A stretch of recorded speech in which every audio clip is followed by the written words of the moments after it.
The Native, a Legacy Novella, written by Sheritta Bitikofer, narrated by J. Lindenwood. The Native. Chapter 1. Navajo Territory, 1721. Adam sat cross-legged in the threshold of his family's hogan, drawing figures in the sand with a stick. The evening sun began its slow descent behind the sacred mountains, alighting the sky in brilliant shades of deep orange, like the earth from which his people built their homes. Soon the moon and stars would rise in the east and bring the night. One more day, and no sign of his father. The hunting party had already returned from their journey, bringing with them a pair of deer for the communal meal. He could smell them preparing the fire somewhere towards the center of their village. Behind him, Adam could hear his mother beating down the wool yarn with her wooden comb as she weaved a blanket upon the upright loom.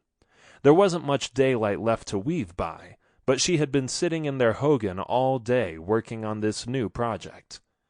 His mother was known for her beautiful blankets and rugs.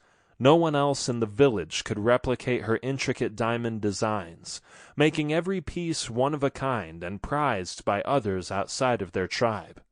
That's why Father was so late in returning home. He said he would travel all the way to the Ute people to the north to trade her blankets for something special. "Why don't you go play with the other boys?" she asked as she wove the white and gray yarn between the taut strings. "Staring won't make your father return sooner." Adam sighed. The last thing he wanted to do was go play with the other boys of the village. "Have you heard what they're calling me?" he questioned as he looked over his shoulder. His mother didn't even look up from her project. "I don't know. What are they calling you?" "Boy with green eyes. I like my eyes. Why should they make fun of me for them?" A slow smile curled across his mother's lips. Perhaps he was biased, but Adam thought his mother was the most beautiful woman in the village. If he had been to any of the other Diné villages, he knew he would find no one who could compare to her. He enjoyed helping her comb her long, silky black hair in the early morning before she wrapped it up into a bun with her strip of white cloth. Adam's skin wasn't as dark as hers, or any of his people for that matter.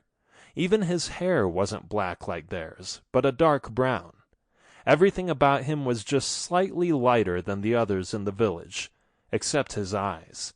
Adam's eyes were the color of rich sagebrush, just like his father's. "They're not making fun of you, Adam," his mother said, her words like a gentle caress to his nervous spirit.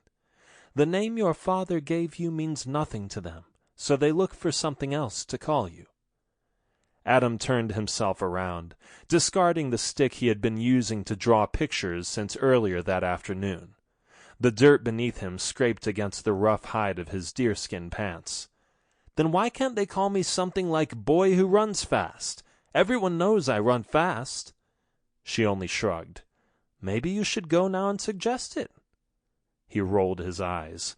If he went and told the other boys that he wanted to be called something else, they would only tease him and know that his bestowed nickname bothered him enough to say something. His father told him once to never let others know that something upset him. It would only give them the power to use his feelings against him. Adam saw the easiest way was to just leave the matter alone. He might have only been 8 summers old, but he was learning much wisdom from his father. Besides, he enjoyed sitting and listening to his mother hum her songs while she weaved. When all the other boys were practicing shooting their bows, he was content to sit and stare at the horizon and wait for his father. He absolutely hated the days, and sometimes weeks, when his father and uncle were away to trade. When they were in the village, Adam didn't feel so different from the rest. His father's golden hair, the color of ripe corn, made him stand out among the rest, even if his eyes weren't so green. Both his father and uncle were pale, much paler than the Diné, but not quite as pale as the men from the south who called themselves the Mexicans and Spanish.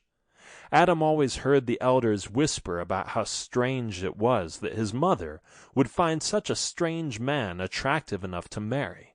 That's why they called her brave. Sample complete. Ready to continue?